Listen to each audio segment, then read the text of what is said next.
I'm Al McFarlane. Welcome to the conversation with Al McFarlane. I'm glad to be here and glad to have you along as well. As always, we promise a robust conversation. I'm pleased to have joining me as co-host today, my friend and one of the people I admire so much, happens to be a relative of mine, Kenya McKnight. Kenya leads the Black Women's Wealth Alliance and so much more. She's an entrepreneur, a force multiplier, bringing opportunity, possibility to the lives of Black women, the lives of Black families, to the lives of the Black community, and ultimately bringing a positive set of experiences and opportunity to humanity. Kenya, so good to see you. Thank you for being here. How are you? Thank you for having me. I am doing just fine. Okay, how are you? I'm doing well. I'm doing well. It's always good to be in conversation with you here.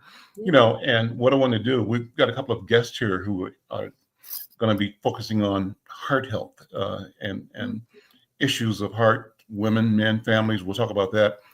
You're going to be with me for the whole hour, co-host today, and so thank you for that.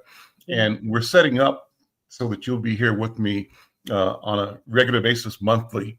And my intention and my desire is that you're able to bring in some of those lights that you've discovered, that you've helped nourish and grow, and some of the voices that deserve space, deserve elevation, and that together we will try to create a new narrative, a new dialogue about who we are and what we're doing and why we do what we do, and about the victories that we expect and that we will attain in the work that we do. So I'm excited. Let me start, though, by asking you to give people an update. Let's give them Black Women's Wealth Alliance 101. Give the story, the background. Oh, wow. Okay. All right. So, thank you so much for the, time and space, to be here to share and continue to build with community. Long time, community member.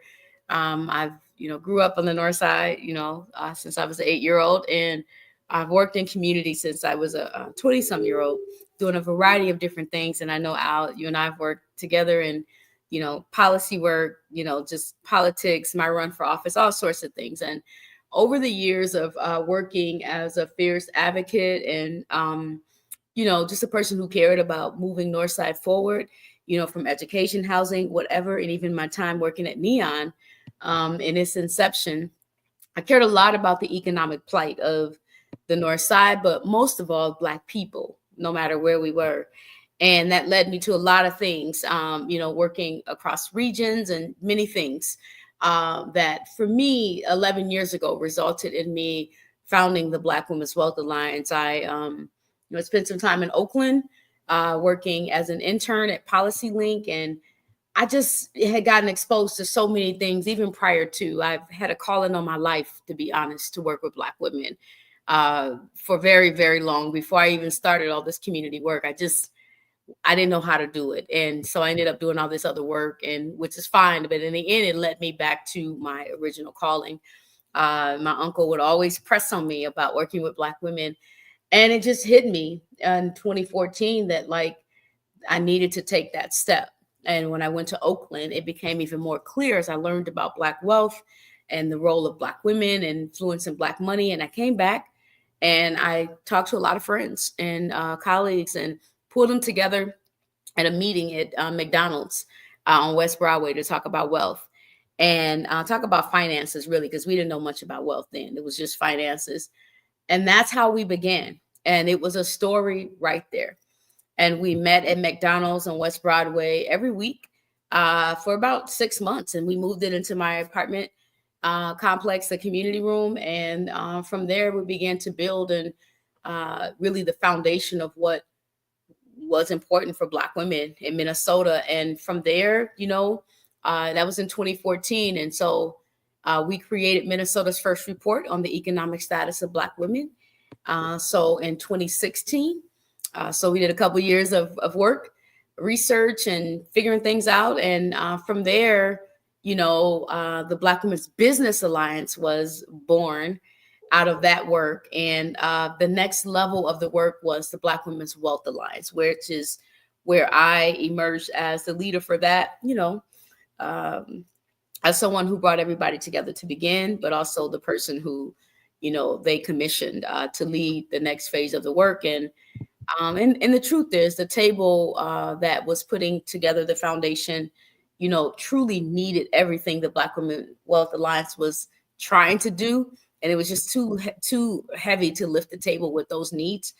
So we had to take a step back and move forward in the new direction of the Black Women's Wealth Alliance, which is what we do. So in summary, we've centered on a few things that we do: provide education. Basically, our goal is to expand generational Black wealth in the Black family. That includes our children and men and our communities at large. And the role of Black women in our world is that Black women at that time controlled nearly 60% of the total Black dollar.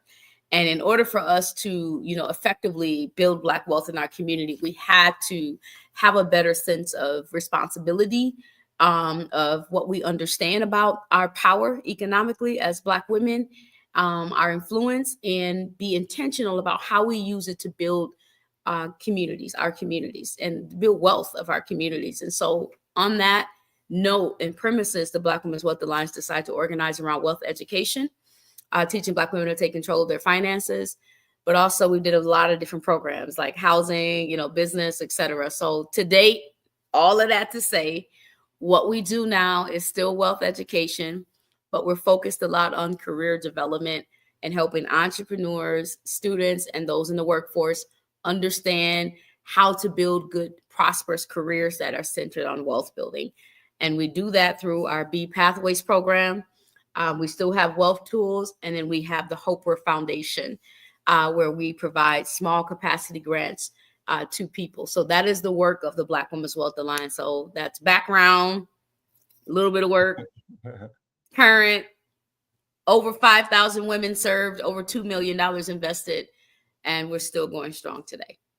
That's fantastic. Kenya, I'm fascinated by the story of your personal transformation. And I'd love to sit with that for a second. You said that, you were looking for the mission, or the mission was looking for you. I think that you both were sort of operating, and then you had the opportunity to gain insights and to gain awareness when you visited Oakland. So let me do two parts of that. One is, if you would describe, tell me the narrative of what Kenya was doing and thinking before the Oakland trip. You mentioned that you were trying to figure out how to fit in. What was the motive? What was the desire? What was the instruction on your life at that time before you found the place that gave you the answer? I was all over the place, in my work, after my job with Neon, and even before that, as a younger person, I just was exploring everything. And what was true is that I centered on just, my community. I cared, and I would push for accountability and resources. And I tried to run for office. That didn't work. I would show up at meetings. I would do whatever I could to be a voice of reason, of change, and of just what I thought was important to move the community forward. And I was all over the place at all meetings, doing all kind of stuff.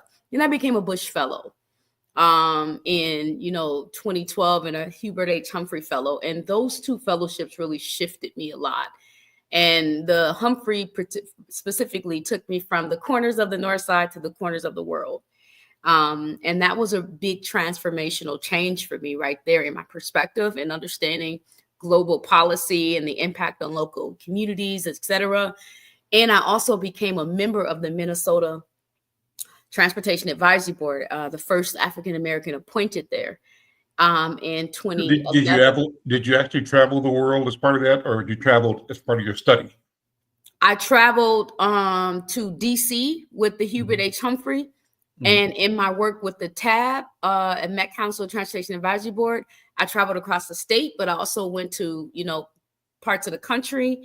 And you learn something very different about regional development, planning, policy. And it was a whole different game that helped me understand that what I was doing on the local level was great, but it was nowhere near the way this really works and how government is planning, investing, and really like just where the gap is and how they really build real wealth. And I thought, I'm playing the wrong game here. And I didn't know what to do about it because it's complex. The work we do in community matters, but there's a whole different level of work that's happening that we're not aware of or engaged in enough because it's hard, it's technical. You got to have money and resources to play in that, which we're still trying to figure out these local crises we're in. So it was mind-boggling to be a part of the Humphrey and to have the freedom and support that the Bush Fellowship allowed, because I didn't gain a lot of leadership there. It was just the freedom to explore and being financially supported while I did it to grow, even though I made it about my transportation work at the tab. But that also took me to Oakland, and I got to see Angela, Blackwell Glover, the CEO and founder, every day, watching this Black woman. Angela, what was her name? Blackwell Glover. So Okay. she's the wife of the actor Danny Glover. So she's the CEO and founder, what she was at the time. She's the founder, though, of PolicyLink, and it was in Oakland. And they have a few chapters, but they did a lot of social equity work, and they were working with the Obama administration. So it was fascinating watching them put together, strategies, racial equity and social equity strategies for economic justice for Black and other communities of color across the country through their work with the Obama administration, which I got to be a part of. And I'm watching this, and my work was across 144 different regions, where I'm responsible for making sure I understand what their plans are, getting them connected to tools, to advance racial equity in places like Maine, where there's only like 1% Black population. I mean, all these different places. And it was just fascinating to watch and be a part of this big work. And I came back home and I thought, I can't just go back to the same.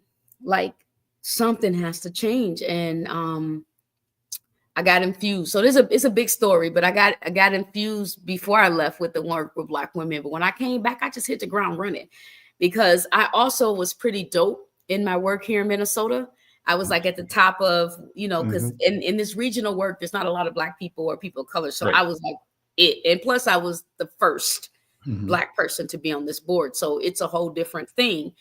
So at the top of my game. But when I got to Oakland, they helped me understand how dusty I was, how behind, how slow we moved. And I didn't stand a chance if I didn't learn how to move, because they move fast. It was a whole different game. And so I was like, ooh, we're getting set up to fail by the way we move in Minnesota, opposed to the way that folks move, in the West Coast and other places around the world, country.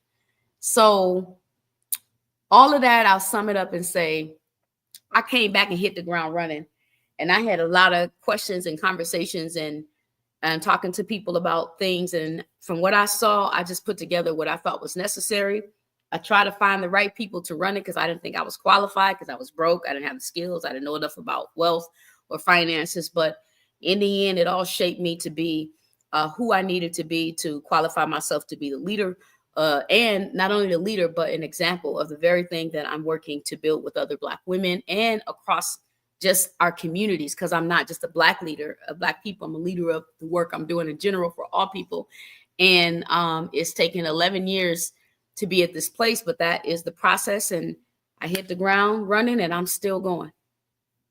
Zura, talk about that. Is that the right pronunciation? Is that the right pronunciation? Yeah, Zura. Zura, okay. Yep.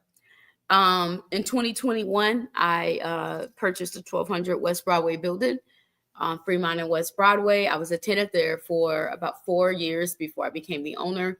And for me, it was just the next level of my work, because we, done all these programs, we talk about wealth, we do this, and I just needed to step into the next phase of it and to provide opportunity to other Black women entrepreneurs to actually do their work, in an affordable, collective way as much as possible. And to also build out the next level of institution power, which has been a strategy that African Americans have used for centuries in this country. It's part of how we advance the work. So I needed to take that step, and I did. Commissioned by my ancestors, that is the work and what I'm called here to do. And I turned it into holistic wellness, because that was also part of what was really heavy on me, especially during the time of the George Floyd. It felt like we don't have a safe place to be. Where we can connect and access what cultural wellness really means from a place of practice. And I'm talking about acupuncture, massage, Reiki, chakra. I'm talking about hot stones, cupping, Himalayan salt room, apothecary. Like, these are all the things that I have at Zara, that we have going on at Zara. But we didn't have a place where that was normalized beyond having an event or a workshop that you can come and get holistically in one space, where it was also led by Black practitioners who are licensed, experienced, and professional in what we do as an institution, as a movement, collectively. And so it was on my heart and in my spirit to do it. And that's what happened. And I moved into the spirit of Zara because that came to me, from God, that name Zara during, COVID. And I just worked to figure out what it means. And what does it mean? What does Zara mean? To be radiant and to flourish like a flower. It's okay. feminine in its nature. And the idea is that we balance our world and community with Black feminine healing energy. And that is the premises by which Zara is built. And it's beautiful. It's still coming along. We're going to renovate it, this year, finally. It's taken 4 years to get to this point. We've raised some money to do it. We, closing a gap. We need more, but we're just about there. But it's been a beautiful transformation, and hard, but good and steady. What a wonderful story. What a wonderful story. So let me just respond to some of the words that you say that resonate with me. One, the most recent one you said was balance. And so what does it mean to have a sense of balance in the world? What is our obligation to shape the world from a lens of intentional balance? And when I say balance, I'm speaking about both the female and male principle. I'm thinking about the principle of peace versus war. I'm thinking about the principle of abundance versus the absence of abundance or lack. I'm thinking about the principle of healing and health versus wellness and infirmity. And so you used the word balance. All those ideas popped in my head. Let me throw it back to you. What does balance mean for you? What is the balance you seek? And how does that tie into your spirit, your sense of what the world is and what it can be?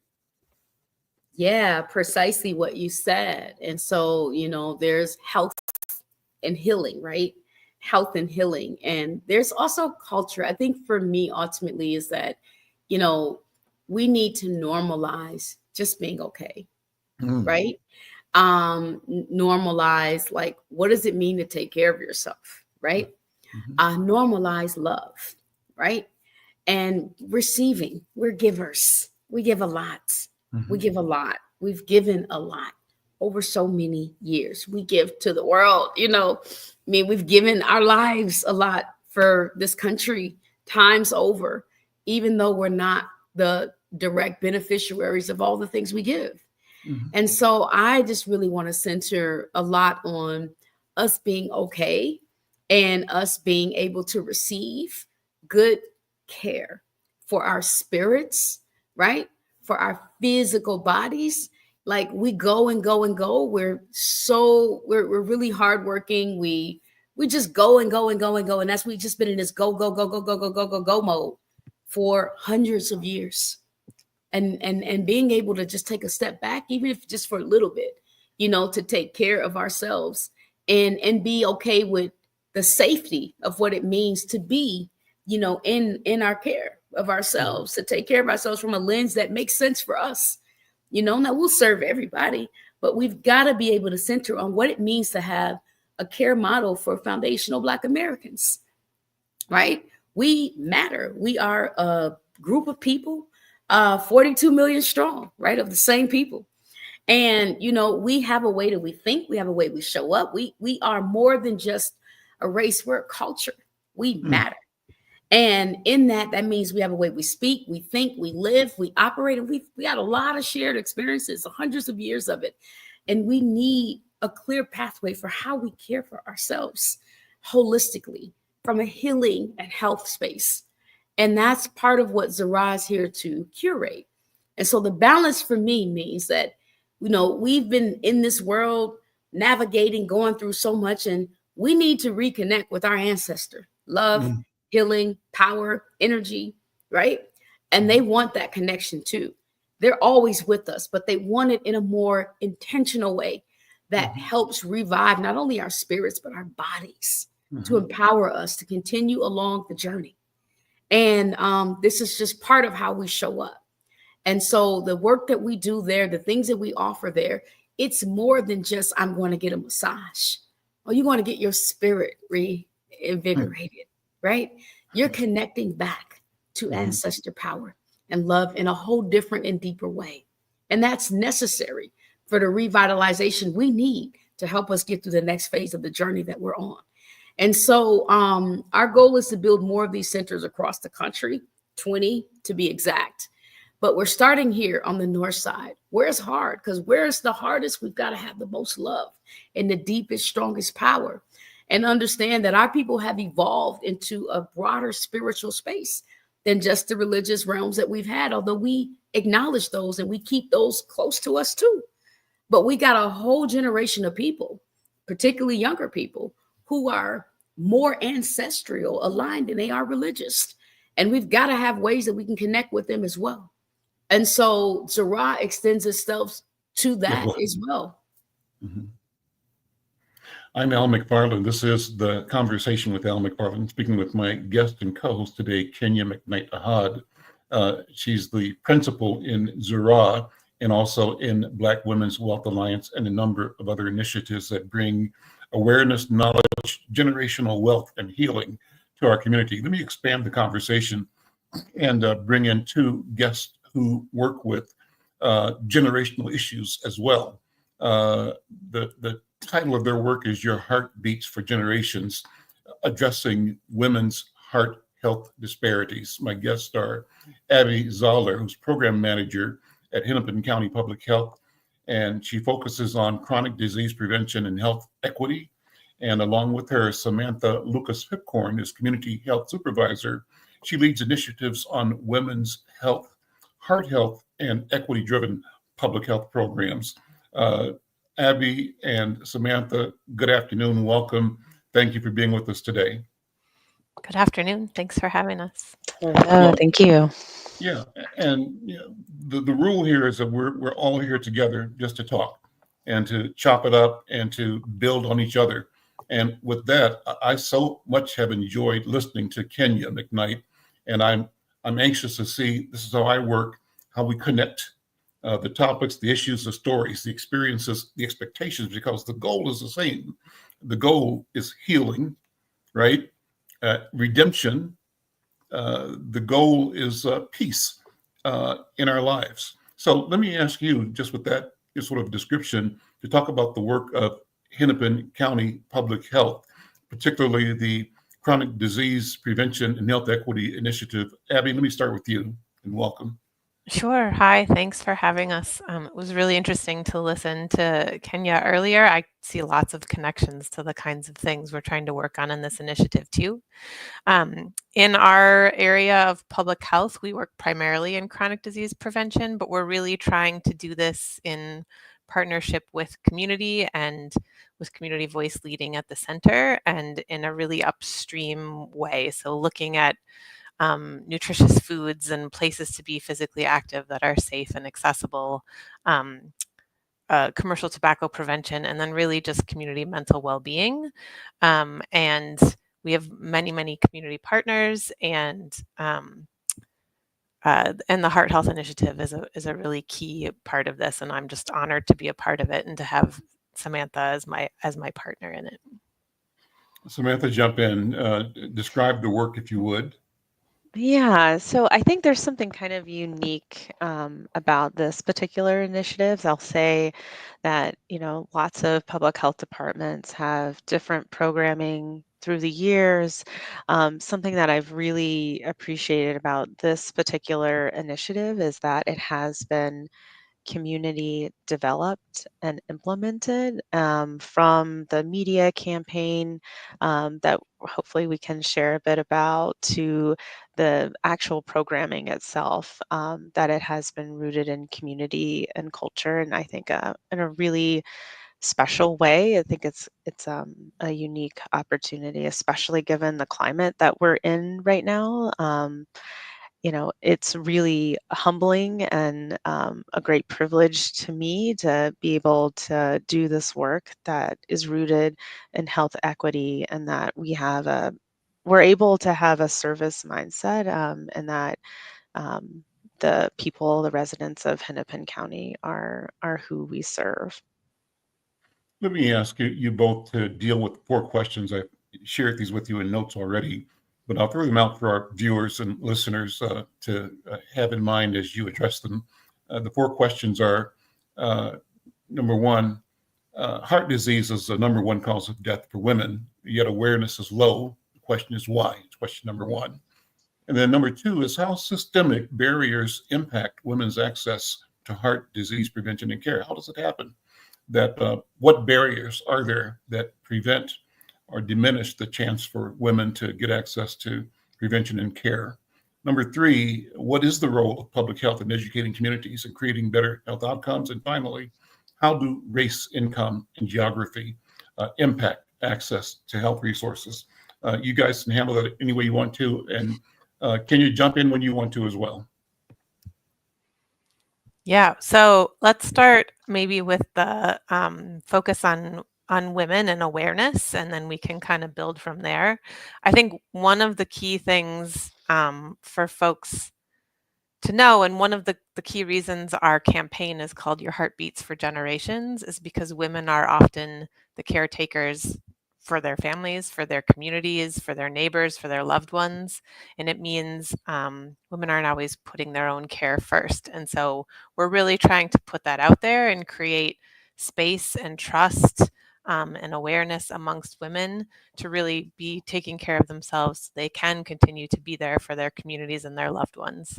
I think the other thing is really medically, some of these heart health symptoms show up very differently than they do in women than they do in men. And I think we often talk about cardiac events and heart attacks like, oh, there's an elephant sitting on your chest or something like that. And that's true if you're men usually, but not in women. It shows up in a lot of different ways. So what you end up hearing when you start talking to women in community about who they know, who's had a heart attack or heart event, which is, I mean, I think sure almost all of us, everybody knows somebody. It shows up differently. It shows up as jaw pain or excessive sweating or weird fatigue or like indigestion in your stomach. Like it shows up very, very differently. And I don't know that we're really talking about that. And so we're here to really normalize the conversation, create connections between women who've had this experience, both to offer support in a mental health and social connected way for women who have this experience, because I think it's very isolating and can be really lonely, and also to have those conversations help inform the prevention side of things too. Like, how do we get these conversations out there and start normalizing what these experiences are like for Black and Indigenous women in particular in the community? Yeah. Okay. Do you want to add something to that? Yeah, I mean, so I would just say that prevention is key. So that's the best case scenario is that people have access to healthy, nutritious foods. They're able to be physically active. They are avoiding using commercial tobacco products, being exposed to those, and that they can be able to. Fact is that family history plays a huge part in people's risk factors for them, and having things like health screenings, getting that regular routine primary care makes a difference so that they can have those things be caught before it turns into something as catastrophic as a heart attack or a stroke in some cases. So really prevention. So one of the questions I asked was about the impact in race, income, geography. How do those factors affect access to healthcare resources and the experience based on race, income, and geography. Do you want to start on that one, Sam? Yeah, sure. Well, we know that there are significant health disparities that exist for Black and Indigenous women in Hennepin County, especially, but that's also the case across the U.S. That they're less likely to have managed, controlled hypertension, diabetes, and that's just a road towards something like a heart attack. And the treatment of the healthcare system, the mistrust of the healthcare system, these all interplay and make a really large influence, let's say, on the care that people are getting, the care that people are receiving. I'll just add here too that part of the initiative and the work that we do is working within these systems. So the healthcare, our partners are healthcare systems and also community-based organizations, and trying to bridge some of the grassroots on the ground work that's happening with trusted clinical care. There's tons of mistrust, and rightfully so. The healthcare system and a lot of other places have helped build that. But I think there are places where women can get that care that's culturally relevant, that's really there to listen and respond to the needs specifically of the community. And I think part of what we're trying to do in the initiative is build the awareness of that network of who's out there, of where you can go, who does your mom, your sister, your friend, your neighbor trust with their care, and how can we make sure that that's the kind of care that's accessible to everybody. It seems that one of the key words here is accountability. And I think you talked about how do we get individuals in a position where they understand the role they play, their practices, their knowledge or lack of knowledge, their access or lack of access, how those things all impact their level to be free from heart disease or their likelihood to be victims of heart incidents. And so, education, I think, is one of the things you want to do, information that leads people to be able to make, more and better informed decisions, personal accountability. But what about systemic accountability? Should we be having a conversation about how systems have failed women? It seems to me that if we just say, kind of blame it on the women for the disparities, we really have missed the boat, and we've let the somebody get out of jail free that ought to be locked up for gross mismanagement, neglect, and negative impact on the lives of women. Do you see where I'm going with this? Yes. And what do you think about it? I think you're right on, quite honestly. And I think part of what's unique about this initiative coming out of somewhere like the county is that I think there's historical harm there that we have a responsibility to work towards undoing. What's unique about this pot of money, like Sam mentioned, that's being invested in community, is that it doesn't come, often in public health, it's like grant, we're pass through money. There's lots of rules and things that come with it. And this was really an opportunity that our Board of Commissioners passed that said, go to community and work with community and figure out how to do this in a way where we start to think about that harm and think about doing it differently and think about making these connections in different ways to start to address some of that. I think it's going to take a long time. This is huge, huge history. But I think it's a start, and I think I'm grateful to be a part of something like it. So talk about the Women's Heart Health Initiative, how the county is using policy and education to make a difference, and how you engage and create public and private partnerships to extend and expand community engagement. And what role do you foresee for media and storytelling in raising awareness? What are your thoughts, Sam? And before they answer, if I can just interject. Sure. Okay, because that's a great question. But I want to say that I think it's amazing work, first of all, in No, we run a free clinic at the Zara on Wednesdays and Saturdays. And when we open our doors, we've been running it for about a year, but in October of last year, we expanded it from just our partnership with the school to working with other Black women practitioners. And the response we got was overwhelming. We had 579 visits in just 70 days. And so we're on a break. we're going to return in a couple of weeks, trying to figure out how to sustain this. But because the demand was serious from African American or foundational Black Americans, they were 99.9% of the participants, and primarily women. But we did appreciate seeing men coming. And what was fascinating to me about it is that, yeah, we know that what we're doing this care model for our community, foundational Black Americans, et cetera. But the number of issues that came through the door, like to them, we were the doctors. And while we do have naturopathic doctors and all sorts of folks there, it was amazing to experience the level of vulnerability and safety that they felt to be in a space like that and to talk about so many issues.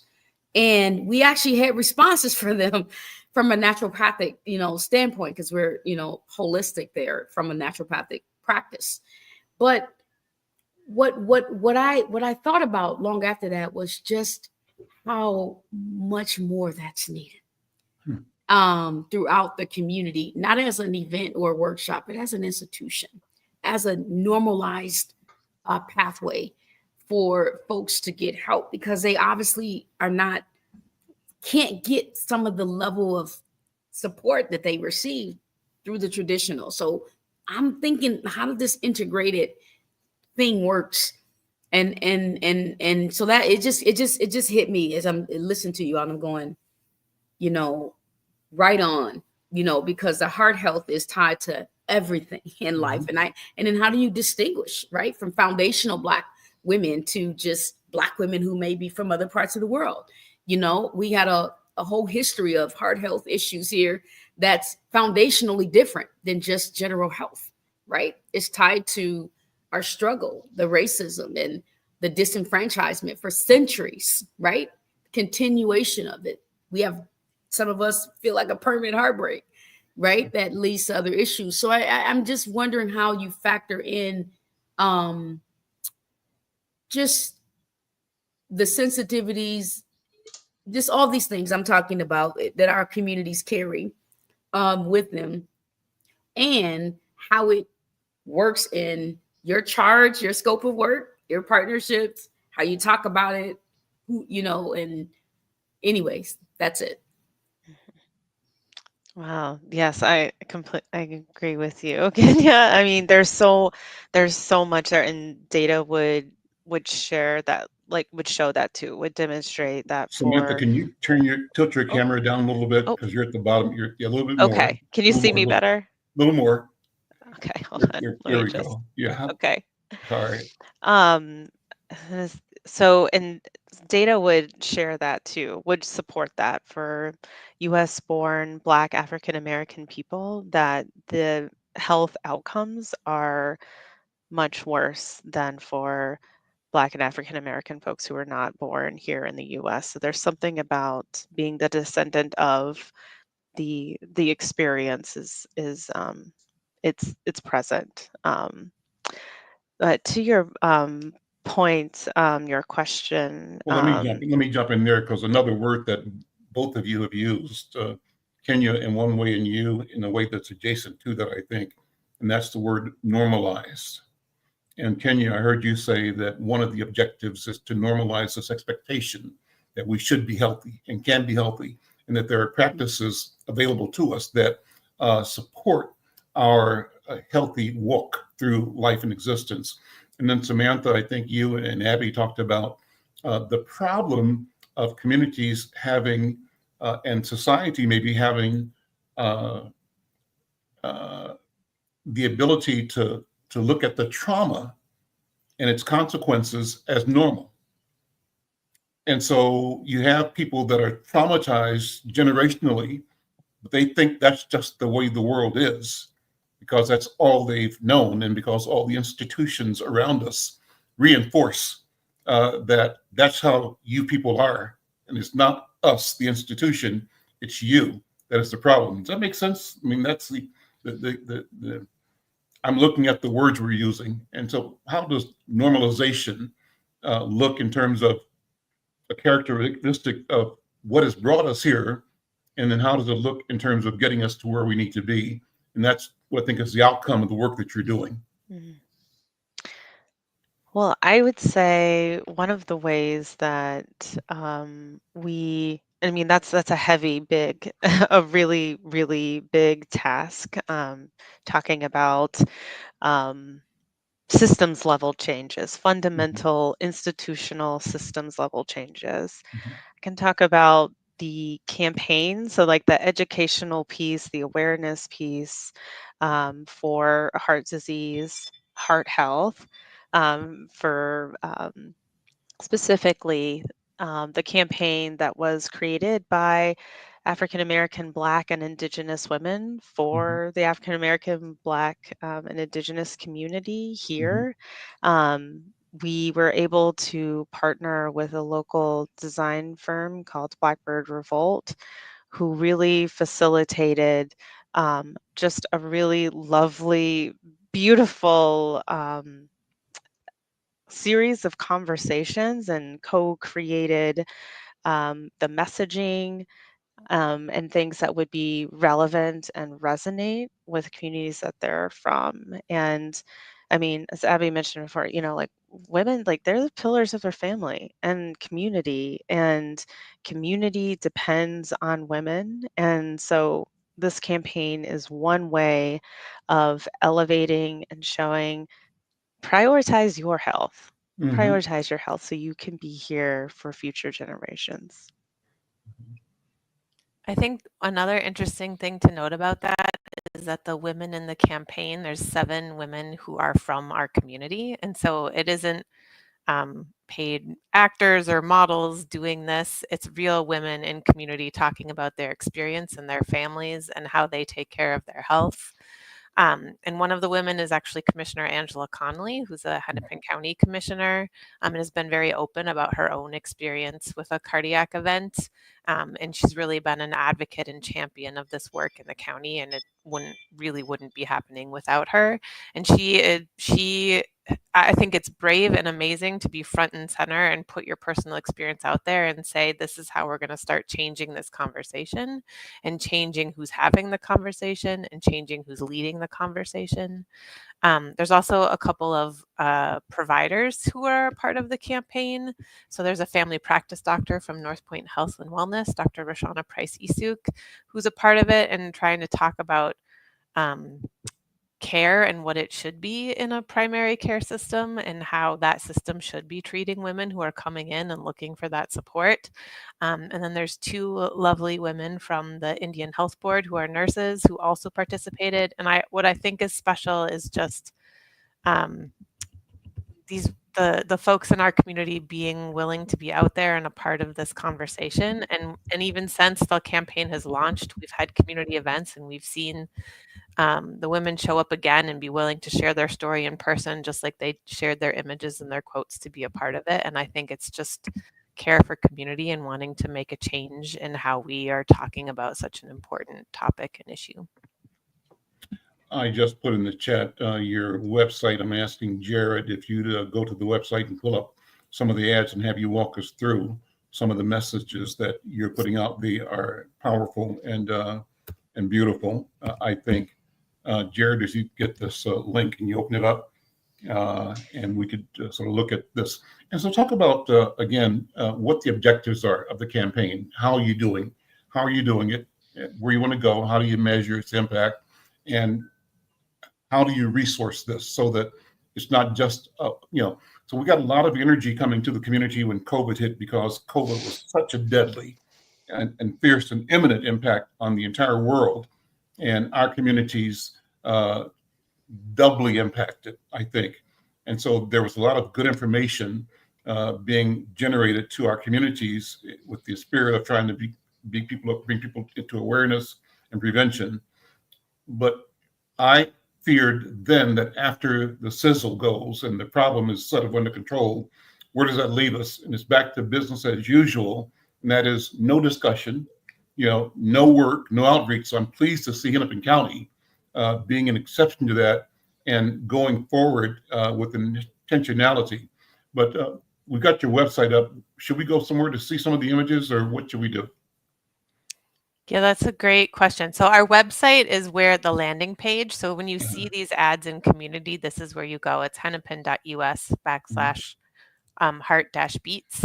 And so there's one image here, but what we're trying to direct the campaign to is some of the signs and symptoms, and then some of the trusted clinical partners so that folks can get real-time information. If I drop a different chat or a different link in there for Jared, could he open that, and then we could show some more? Okay. You can pull this one down, Jared, and open the new one that she'll drop in. So I'd like to see some of the images. Yeah.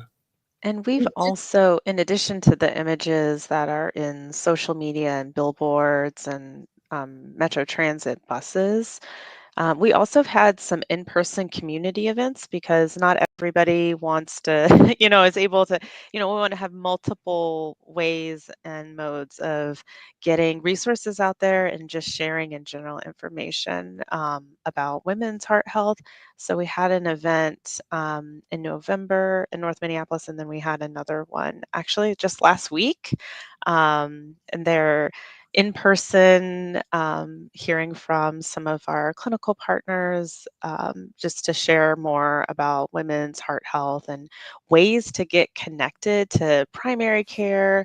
And some of our partners are doing some really, I think they're fun stuff too. Like there's specifically Black women's groups that it's all about getting women outdoors. And so, there's a social connection, but also women are learning to canoe for the first time, and they're doing it all together. And, there are things like that too that are happening in addition to, the things that are occurring in a clinic with screenings.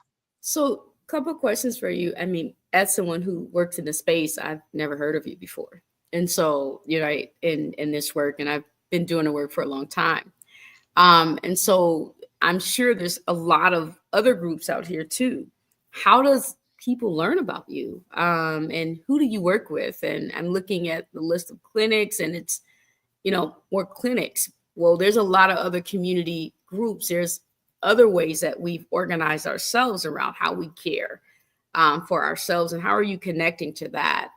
And so just how do people work with you and know about who you are, and what do you do exactly? Is it just the campaign of creating awareness, or just talk a little bit about that so that folks who are watching can, who may say, what, that's cool, I want to be a part of that, but I don't know what they do or how to connect in. Yeah, sure. So on the website, you'll see the list of the clinical partners that we have. We also have partnered with some community-based organizations too. And so those are the places that that you could get connected with someone to do like a cooking class or, something like that. And we are, this initiative really kicked off at the sort of tail end of 2023. So what's that saying about you're building the plane as you're flying it? So we're fully invested in moving the work along, and shifting and changing programming as it makes sense with priorities and all of that. Okay.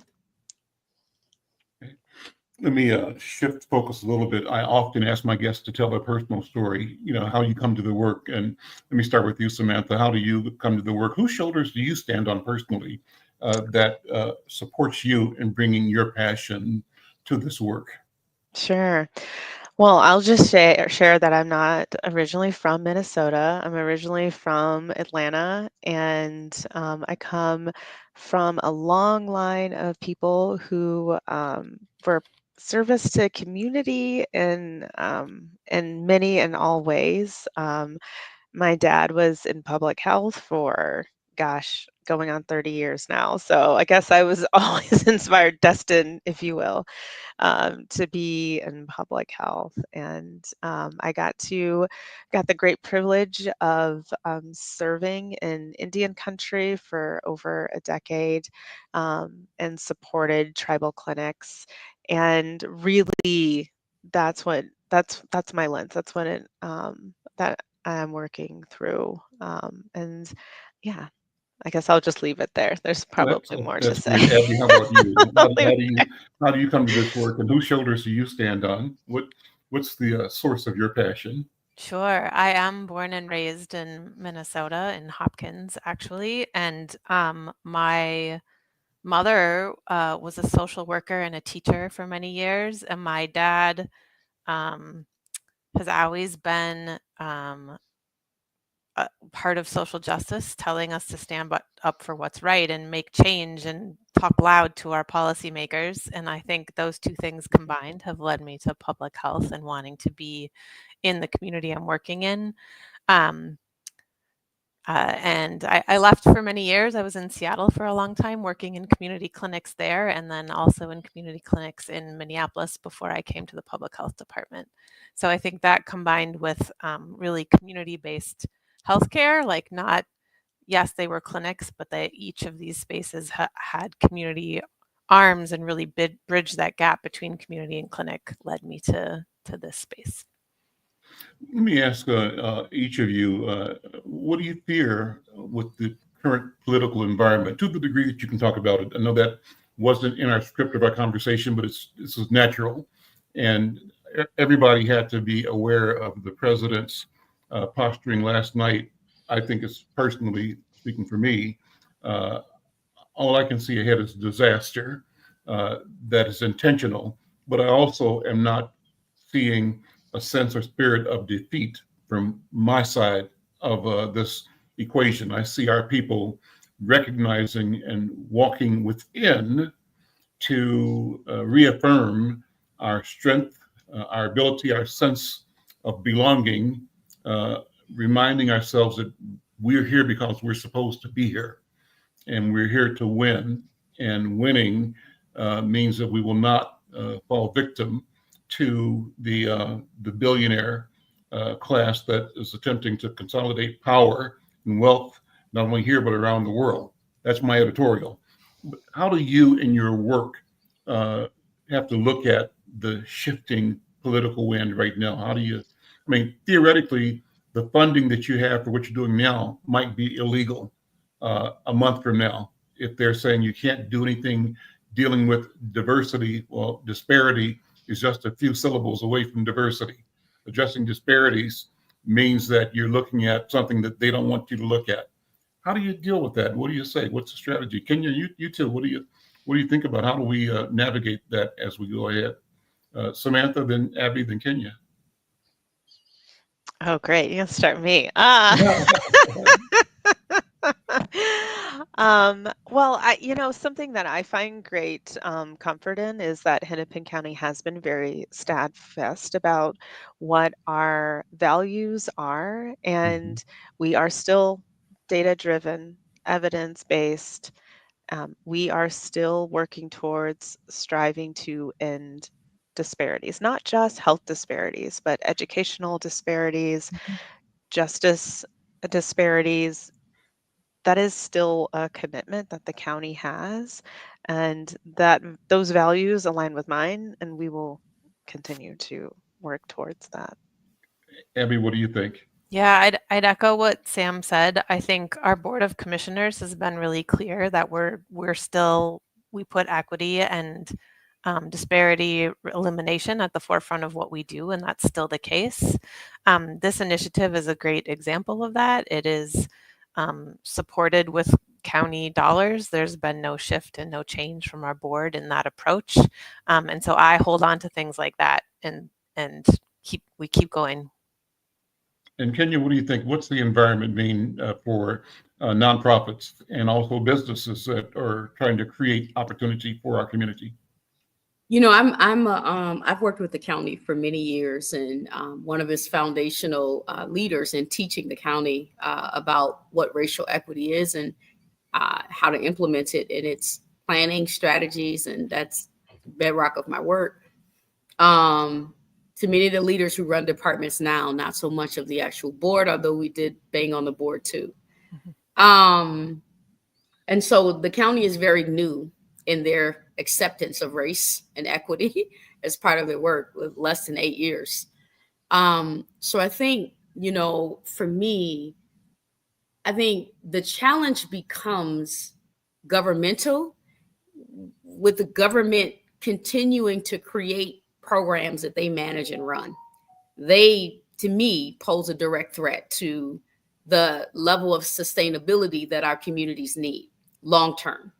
If what we do and what we have and what we need is dependent on the way government is structured to manage and create programs they operate, then of course, when Trump comes down with his hammer, it's gone. And so I think, to me, what I'm looking at from the private sector, if you will, I'm a for-profit, and I am working to expand the private market healthcare on the north side. We have one dentist, right? It's at North Point. I, a former board member for 6 years at North Point. So we've got to expand what healthcare looks like in our community too, right? So that we can expand who it reaches and how we use it.